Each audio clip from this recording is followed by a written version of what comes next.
اور جب ساری جماعتیں ایک ساتھ وزیر اعلیٰ سے ملتی ہیں، ساری جماعتیں جب ایک ساتھ وزیر داخلہ سے ملتی ہیں تو ان پر یہ اثر پڑتا ہے کہ بہار کی تمام ملی تنظیمیں یعنی مسلمانوں کے تمام نمائندے ایک پلیٹ فارم پر کھڑے ہیں، اگر ان کی آواز ہم سن لیں گے تو مسلمان 100% مسلمانوں کی آواز کو سننے والے ہیں، تو فائدہ ہوتا ہے، کام ہوتا ہے۔ اس میں ہم لوگوں نے اپنی انا کو، اپنے کبر کو، اپنے نخوت کو، اپنی چودراہٹ کو، اپنی قیادت کو بالائے طاق رکھ کر، نامنون کو چھوڑ کر، ریا و شہرت کو پیچھے رکھ کر قربانیاں پیش کرنی پڑتی ہیں، تب کام وجود پایا کرتا ہے۔ یاد رکھیے ملت کا جو نقصان ہوا وہ اسی بنیاد پر، وہ آج سے نہیں، یہ 1500 سال پرانی بات بتائی جائے۔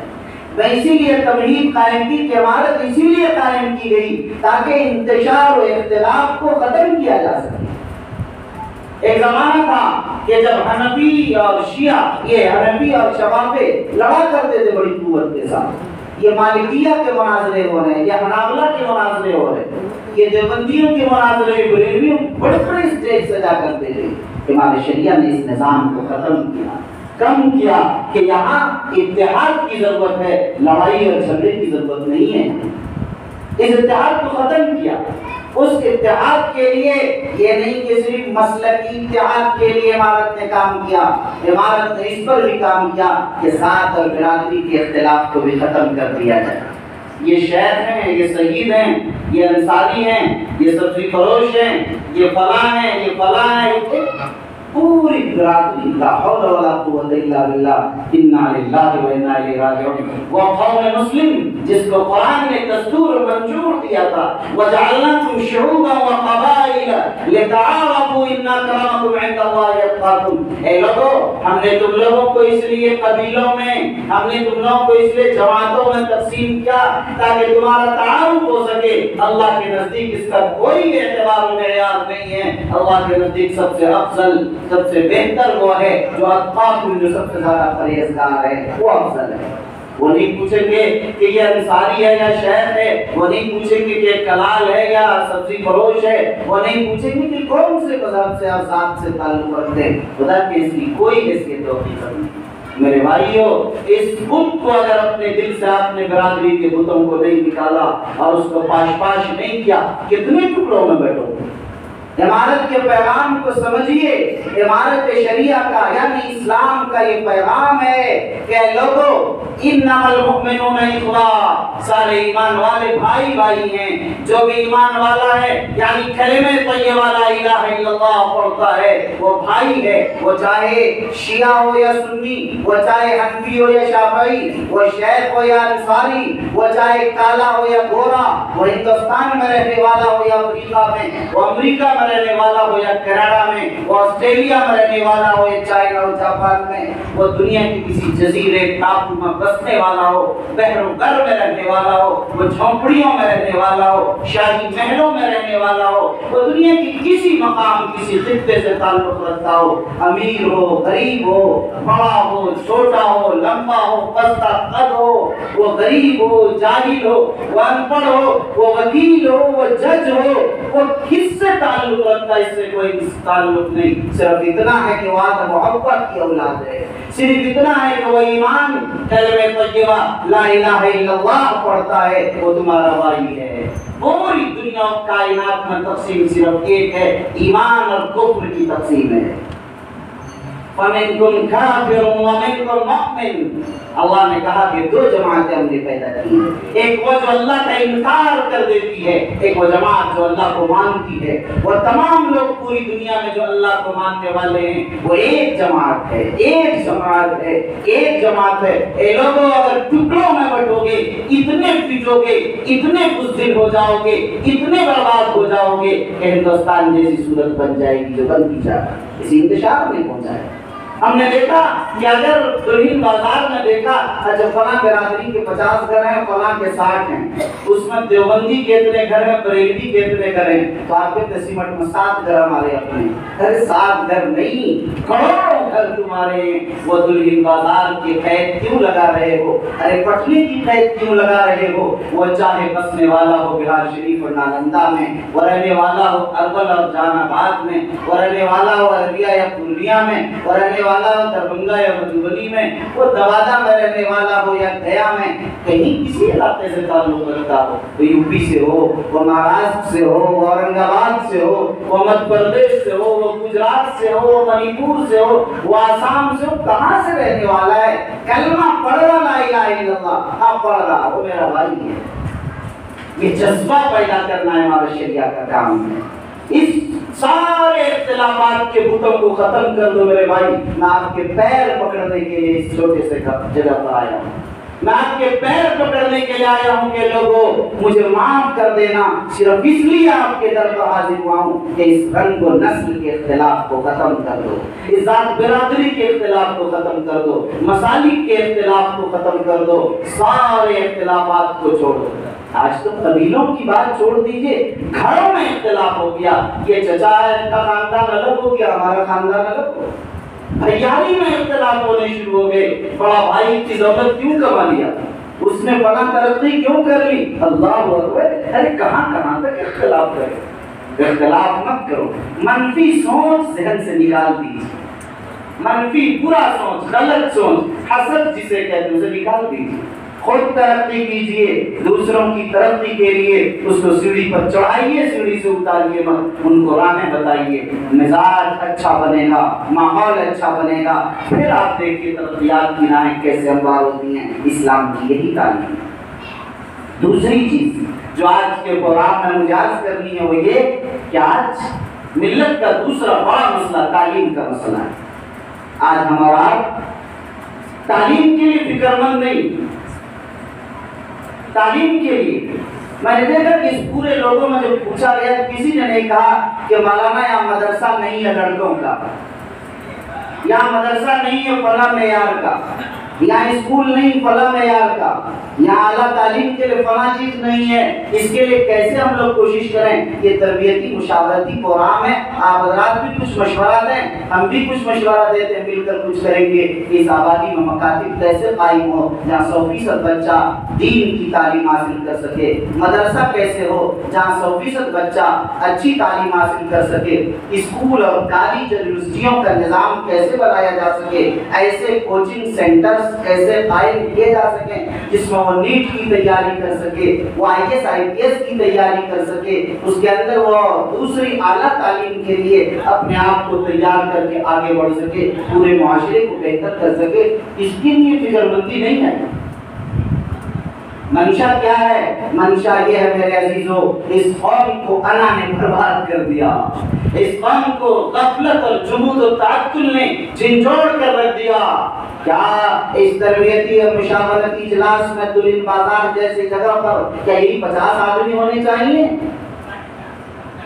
اپنے لیے کھا کر مر جانے والے تو دنیا کے سارے جانور ہیں، دوسروں کے لیے جینے کا کام انسان کا ہے۔ درد دل کے واسطے پیدا کیا انسان کو، ورنہ طاعت کے لیے کچھ کم نہ کر رو گیا، فرشتے عبادت کر رہے۔ انسان کی پیدائش کا مقصد درد دل کو بانٹنا ہے، اس لیے قرآن نے کہا، حدیث نے بتایا، پوری دنیا کے ایک مسلمان کو تکلیف پہنچے ہر مسلمان بے چین ہو جائے، ایسا رشتہ ہونا چاہیے۔ یہ رشتہ کمزور پڑ گیا، یہ رشتہ ختم ہو گیا، دلوں میں تعصب بھر گیا، نفرتیں بھر گئی، عداوتیں بھر گئی، اور یہ کیوں؟ بدگمانیوں کی بنیاد پر، یہ کیوں؟ غلط فہمیوں کی بنیاد پر، یہ کیوں؟ اس لیے کہ ہم ملے نہیں، دور سے سنی ایک بات اور ذہن میں بیٹھا نہیں، اس لیے ہم نے ملاقاتیں نہیں کی، اس لیے تم بیٹھے رہے، اس لیے کہ اپنی تجارت چمکانے، اپنی دکان چلانے، اپنی گاڑی چلانے کے لیے ہم نے اپنے آپ کو وقف کر دیا، دین کے لیے، ملت کے لیے، اور اس مقصد کے لیے، اس مقصد کے لیے اللہ نے ہمیں دنیا میں بھیجا اور پیدا کیا، اس مقصد کے لیے ہم نے اپنے آپ کو فکر مند نہیں کیا۔ اے لوگوں، رات کے سوتے وقت محاسبہ کرو، خلوت میں جب اپنی لائٹ بند کر لیتے سونے کے لیے 5 منٹ دے دو، ایک محاسبہ کرو کہ تم نے دن بھر کتنا دین کا کام کیا، دنیا کا کتنا کام کیا۔ کیا گھنٹہ تم نے اپنی آخرت کے لیے تیاری کی اور کتنی دیر آپ نے دنیا کے لیے کام کیا، کتنی اچھائیاں کی، کتنی برائیاں؟ یہ 4 سوال اپنے آپ سے کر لیجئے، نوٹ کر لیجئے، پھر آپ کو لگے گا کہ آپ نے 23 گھنٹہ اپنی دنیا کے لیے اور بہت دیندار ہے تو 1 گھنٹہ آپ نے اپنی آخرت کے لیے کیا ہے۔ میرے بھائیوں، اس لیے ایک بات اور عرض کروں گا، جب میری پوری بات واضح ہو پائے گی، میں کہنا یہ چاہتا ہوں آپ حضرات سے کہ لوگوں، اس کائنات میں پیدا ہونے والا ہر انسان مسئول ہے۔ میں نہیں کہتا ہوں، ہم سبوں کے آقا و مولا محبوب کبریا محمد رسول اللہ صلی اللہ علیہ وسلم فرماتے ہیں الا کلکم راع وکلکم مسئول عن رعیتہ، تم میں سے ہر شخص نگراں ہے، تم میں سے ہر شخص سے سوال کیا جائے گا ان کی رعایا کے بارے میں، ان کے ماتحتوں کے بارے میں۔ اس حدیث کو میں تھوڑا سمجھا دینا چاہتا ہوں، ٹھنڈے دل سے سمجھ لیجئے۔ بخاری و مسلم کی روایت ہے، صادق و مصدوق محمد رسول اللہ صلی اللہ علیہ وسلم کی زبان سے نکلی ہوئی یہ باتیں۔ فرمائیں کہ تم میں سے ہر شخص چرواہا ہے، ہر شخص نگرانی کرنے والا نگراں ہے۔ جس طرح بکری کسی کے کھیت میں جا کر کھا لے تو ڈنڈا بکری کو کم لیکن اس چرواہے کو ڈنڈا مارا جاتا ہے، ٹھیک اسی طرح آپ کے گھر کا کوئی بے نمازی ہوگا، کل قیامت کے دن آپ پر ڈنڈا جہنم کا برسایا جائے گا، اس پر بعد میں برسایا جائے گا۔ آپ نے کیوں نہیں کر دیے؟ یعنی اب تھوڑا آپ سمجھنے لگیں گے کہ نگرانی کا کیا مطلب ہے، رعایا کا کیا مطلب ہے۔ سمجھ لیجیے، اگر آپ گاؤں کے مکھیا ہیں تو آپ کی ذمہ داری ہے کہ پورے پنچایت کے دین کو، پورے پنچایت کے سماج کو، پورے پنچایت کے افراد کو درست رکھنے میں آپ کا کردار ہونا چاہیے۔ آپ اگر سرپنچ ہیں، آپ کی ذمہ داری ہونی چاہیے پورے پنچایت میں عدل اور انصاف کے مزاج و نظام کو قائم کرنے کی کوشش کرنی چاہیے۔ آپ وارڈ ممبر ہیں، آپ کی ذمہ داری ہے کہ اس میں کسی پر ناانصافی نہ ہو، کسی کے ساتھ زیادتی نہ ہو، کسی کے ساتھ بھید بھاؤ نہ ہو، اس پورے نمازی ہو جائیں، دیندار ہو جائیں، تعلیم یافتہ ہو جائیں، اپنی ذمہ داریوں کو محسوس کرنے والے ہو جائیں۔ یہ آپ کی ذمہ داری، آپ کچھ نہیں ہیں، آپ امام صاحب ہیں، امام صاحب کی ذمہ داری ہے کہ پورے گاؤں کے پھیلے ہوئے معاشرے میں برائیوں کو آپ بیان کریں، سمجھائیں، لوگوں کے ہاتھ پیر پکڑیں، ان کو راہ راست پر لائیں، ان کو نمازیوں تک لائیں۔ ہمارے داعی بھائیوں کی ذمہ داری ہے مسجد تک لانے کے لیے نمازیوں تک ان کو لیے کوشش کریں۔ ہمارے کچھ بھی نہیں، سماج کے سرکردہ ہیں، معززین ہیں، ان کی بات رکھی جاتی ہے، ان کی ذمہ داری ہے کہ وہ سماج کے پھیلے ہوئے نشے کو، سماج کے پھیلے ہوئے شراب اور جوئے کو، سماج میں پھیلے ہوئے جھوٹ اور غیبت و چغلخوری کو، سماج میں پھیلے ہوئے ظلم اور زیادتی کو، سماج میں پھیلے ہوئے وعدہ خلافی کو، سماج میں پھیلے ہوئے جہیز اور تلک کو، سماج میں پھیلے ہوئے ایک دوسرے کی ناحق اور ناانصافیوں کو ختم کرنے اور اس کے سدباب کے لیے وہ اپنی ذمہ داری کو قبول کرے، میدان عمل میں آ کر وہ میٹنگ کرے۔ ان کی ذمہ داری ہے ان تمام لوگوں کی کہ ہر آبادی میں امن کمیٹی قائم کریں ان حالات میں کہ ہندو بھائی مسلمان بھائی دونوں کیسے مل کر رہیں۔ ہم اس ہندو بھائیوں کو اپنی مساجد میں لا کر دکھائیں، اپنے مدارس کی امن اور شانتی کی تعلیم کو دکھائیں، بتائیں، سمجھائیں، ان کو قریب کریں تاکہ ان کا تعصب ختم ہو، ان کی نفرت کے زہر میں کمی آئے، ان کے اندر سچائی آئے، بدگمانیاں ختم ہو۔ اس لیے سانپوں کے مقدر میں وہ زہر کہاں ہوگا؟ انسان عداوت میں جو زہر اگلتا ہے، انسان کو دشمن مت بنائیے۔ اگر آپ نے انسان کو دشمن بنا لیا تو زندہ جلا دیا جائے گا۔ زندہ ماں کے پیٹ سے بچے کو چیر کر اور بچہ نکال کر اس کو دفن کرنے کے بجائے اس بچے کو بھی ماں کے سامنے ذبح کر دیا جائے گا۔ یہ ہے انسان کا ظلم، یہ ہے انسان کا وہ زہر۔ انسان کے زہر کو ختم کرنے کے لیے آپ امن کمیٹی بنائیے، دونوں لوگ اس میں رہیں، سدبھاونا منچ بنائیے، اتحاد بھائی چارگی کی فضا قائم کیجیے۔ اس کے لیے سماج کے لوگ کریں گے۔ آپ اگر ایک خطیب ہیں، آپ کی ذمہ داریاں ہیں کہ کیسے مسائل پر آپ کو بولنا ہے مساجد میں، ان کو سیکھیے، پڑھیے۔ یہ نہیں کہ امام بن گئے، خطیب بن گئے تو سمجھا کہ اب سب کچھ ہو گیا، اب آگے کچھ نہیں کرنا۔ محنت کرتے رہیے، مطالعہ جاری رکھیے، پڑھائی کو باقی رکھیے، بڑوں سے سیکھتے رہیے، کتابوں پر کتابیں دیکھیے، اتنا مطالعہ کیجیے کہ آپ کا علم ابلنے لگے، تب تقریر ہوتی ہے۔ میرے بھائیوں، عرض مجھے یہ کرنا تھا، ہر شخص یہ بھی کچھ نہیں ہے. آپ اپنے گھر میں تو 5 آدمی کے ذمہ دار نہیں. آپ کی بیوی تو آپ کی بات سنتی ہے, آپ کا بیٹا بیٹی, آپ کا پوتا پوتی نواسا یہ تو سنتے ہیں آپ کی بات. ارے ان کو آپ نے دیندار بنا لیا, ایماندار بنا لیا, پرہیزگار بنا لیا, ان کی تعلیم کا انتظام کر لیا, ان کو حقوق اللہ حقوق العباد سے واقف کرا دیا. اگر کرا دیا تو آپ جنتی ہیں, اور نہیں کرایا تو کل قیامت میں آپ سے اس کے بارے میں سوال کیا جائے گا. یہ ہے ذمہ داری. میں یہ بات کہنا چاہ رہا ہوں میرے بھائی, اور شاید میرے اس درد کو, اس فکر کو سمجھ سکیں کہ آپ دنیا میں پیدا ہو گئے, آپ یہ نہ سمجھیں کہ میں آزاد ہوں. جب پیدا ہو گئے, بالغ ہو گئے, آپ پر ذمہ داریاں آ گئیں, کل قیامت میں آپ سے سوال کیا جائے. آپ کے بارے میں صرف نہیں, آپ کے ماتحت رہنے والے, آپ کی رعایا کے بارے میں آپ سے سوال کیا جائے گا. آپ نے اپنی ذمہ داریاں پوری کی نہیں پوری کی, اس لیے آپ اپنی ذمہ داریوں کو معلوم بھی کیجئے کہ میری ذمہ داری کیا ہے, اس کو ادا کرنے کی بھی کوشش کیجئے پوری قوت کے ساتھ. موقع نہیں ورنہ میں آپ کو تفصیل سے بتاتا کہ میرے بھائیوں, آج کیا ہمیں مکاتب کے قیام کی ضرورت تھی کہ ہر بچہ 100% دین کی بنیادی تعلیم سیکھ لے؟ کیا ہمیں اسکولوں کی ضرورت نہیں ہے کہ جہاں ہمارا ہر بچہ تعلیم حاصل کر سکے؟ آپ کو حیرت ہوگی, بلکہ افسوس ہوگا, بلکہ درد دل والے روئیں گے اس تجزیے کو سن کر کہ ہمارے مسلم آبادی کا 48% بچہ جاہل ہے, ان پڑھ ہے, یعنی انگوٹھا چاپ ہے, اور الف با جانتا, نہ ABCD جانتا, نہ ک خ جانتا, وہ کچھ نہیں جانتا, 10 خط نہیں جانتا, انگوٹھا چاپ ہے. کہاں جی رہے ہیں آپ؟ جس مسلمان کا اور جس کلمہ طیبہ پڑھنے والے اسلام کا, اور اس قوم کا جس قوم کی پہلی کتاب جب نازل ہوئی تو فرمایا کہ اقرا, پڑھو اے لوگو. غار حرا میں نازل ہو رہا, شرک کا زمانہ ہے, کفر کا زمانہ ہے, زنا زوروں پر ہے, رشوت زوروں پر ہے, قتل زوروں پر ہے, ظلم ناانصافی زوروں پر ہے. وہاں لڑائی صدیوں چلتی تھی, نسلوں تک منتقل ہو جاتی تھی. اس زمانے جاہلیت میں اگر قرآن نازل ہوتا ہے, یہ نہیں کہا گیا کہ لوگوں شرک مت کرو, کفر مت کرو, زنا مت کرو, قتل مت کرو, فلاں نہ کرو, کہا گیا پڑھو, تعلیم کو عام کرو. کیوں؟ یہ پیغام دینے کے لیے کائنات انسانی کے قیامت تک بسنے والے انسانوں کو کہ لوگوں, اگر تم میں تعلیم آ جائے گی تو ساری برائیاں جڑ سے ختم ہو جائیں گی, تم میں تہذیب آ جائے گی, تم میں سلیقہ آ جائے گا, تم میں تمدن آ جائے گا, تم میں حقوق آ جائیں گے, پیدا ہو جائے گی وہ زندگیاں جس کی بنیاد پر اخلاق بھی, کردار بھی, عقائد بھی, عبادات بھی, معاملات بھی, لین دین بھی, معاشرت بھی, تجارت بھی, زراعت بھی, جینے کا سلیقہ, اپنے اور غیروں سے ملنے کا طریقہ بھی تم آ جائے گا. لیکن اگر تعلیم نہیں آئی, یہ تعلیم نہیں آئی, شعور پالیدہ نہیں ہو سکتا. ایک آدمی جاہل ہو اور شعور اور فکر آ جائے, یہ ناممکن ہے, ناممکن ہے. اللہ کی معرفت بھی حاصل نہیں ہو پائے گی.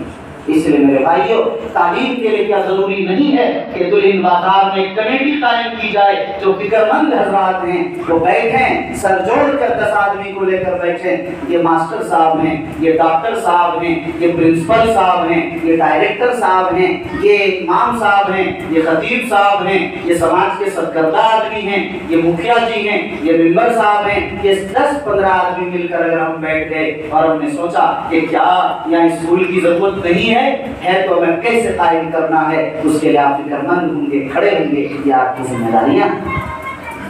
اگر ہم نے تعلیم دے لی, تعلیم کس انداز کی دے دی؟ آپ کو حیرت ہوگی کہ گریجویشن میں مسلمانوں کا بچہ صرف 4% پہنچ رہا ہے, 4 سے 5% گریجویشن کرنے والا.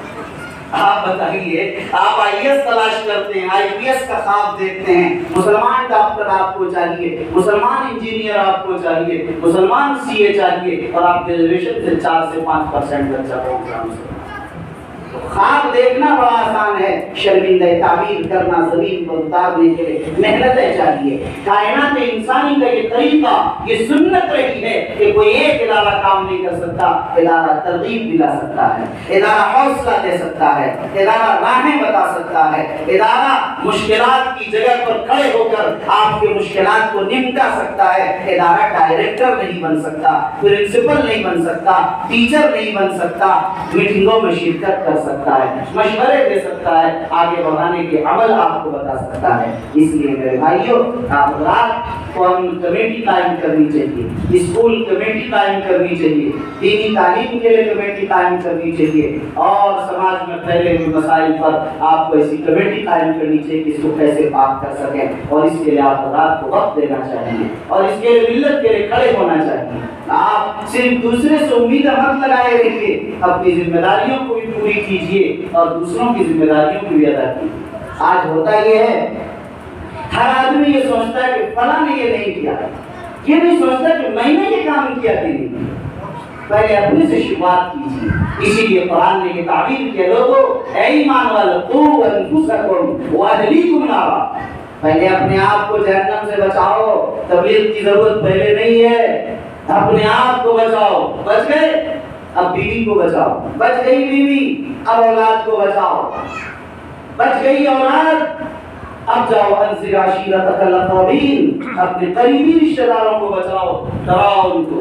یہ بھی ہو گیا، اب آگے بڑھو، اپنے پڑوس میں تبلیغ کرو، ان کی اصلاح کی فکر کرو، اب مساجد کو محلے کے لیے بھرنے کی کوشش کرو۔ اے لوگو، تدریج ہے، ترتیب ہے۔ میرے کہنے کا مقصد نہیں کہ اگر تم اپنی اصلاح نہ کر سکو تو دوسرے کی بھی نہ کرو، بس پرہیز ڈاکٹر بھی اگر علاج کرتا ہے اس کے علاج سے فائدہ ضرور ہو جاتا ہے۔ اس لیے اگر کوئی مبلغ آپ کو تبلیغ کرے، ان میں کوئی خامی ہو تو ان کو روکیے مت، تنہائی میں ان سے کہیے کہ آپ بھی کر لیجیے۔ میرے بھائیوں، وقت نہیں ہے ورنہ میں آپ کے سامنے کچھ اور باتیں رکھنا چاہتا تھا، شاید میری باتیں مختصر اگر کروں تو یہ بات آئے گی سامنے۔ ہم سب اپنی ذمہ داریوں کو محسوس کریں، ہم سب دین کے لیے، اسلام کے لیے فکر مند ہوں اور فکر مند زندگی گزاریں، کھا پی کر دنیا سے نہ چلے جائیں، اللہ کے لیے، اللہ کے دین کے لیے، اللہ کی شریعت کے لیے، اللہ کے گھر مسجد کے لیے، اللہ کے رسول کے گھر مدرسے کے لیے، دینی تعلیم اور مکاتب کے لیے، اتحاد کے لیے، انتشار کو ختم کرنے کے لیے، اختلافات کو ختم کر دینے کے لیے، ایک اتحاد، ایک امن، ایک اچھے ماحول کے پیدا کرنے کے لیے ہم سب کیا کر سکتے ہیں؟ ہم سب کو کرنے کے لیے کھڑا ہونا چاہیے اور پوری ہمت اور پورے حوصلے کے ساتھ ہمیں آگے آنا چاہیے۔ جہاں تک رہی بات مسائل کی، جب میدان میں آئیں گے تبھی مسائل حل ہوں گے۔ ابھی ایک صاحب نے کہا کہ 50% چندہ کھا جاتے ہیں مدرسے والے۔ ظاہر ہے کہ 50% چندہ کھا جاتے ہیں مدرسے والے، یہ کیوں کھا رہے ہیں؟ اس میں ہماری کمی ہے کہ وہ کھا رہے ہیں، ہم نے کیوں اپنی زکوٰۃ مدرسے تک نہیں پہنچایا؟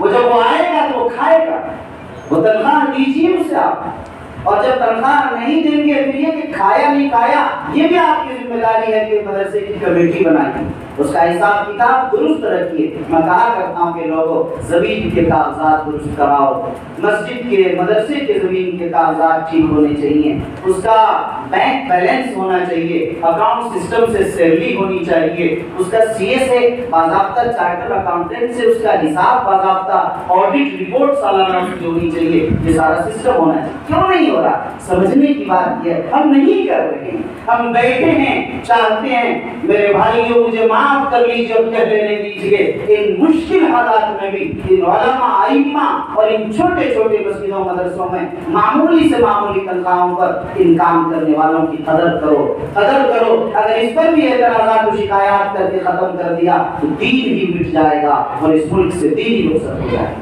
اس لیے ہمیں کھڑا ہونا پڑے گا اور یہ کرنا پڑے گا کہ ان کی مناسب تنخواہ رکھ کر ہمیں ادارے کے نظام کو اپنے ہاتھ میں لینا ہوگا، تاکہ نظام بالکل ٹھیک ٹھاک چل سکے۔ ان کی تنخواہ معیاری ہونی چاہیے، ان کا نظام ٹھیک ہونا چاہیے۔ چندہ ہم خود پہنچائیں اداروں کے اندر، ممبر شپ بنا لیں، 2000 روپے ماہانہ، یہ 50 آدمی دیں گے، ظاہر ہے 1 لاکھ روپے ہو جائے گا۔ 1 لاکھ روپے کا ہمارے اس ادارے کا بجٹ ہے، اس سے چلتا ہے، تو سسٹم تو بنانا پڑے گا، نظام بنانا پڑے گا۔ تو ظاہر ہے کہ جب سسٹم اور نظام بنے گا انشاءاللہ سارا معاملہ خود درست ہو جائے گا۔ اس لیے میں کہا کرتا ہوں کہ میرے بھائیوں، آج ہمیں جمود اور تعطل، بیکاری،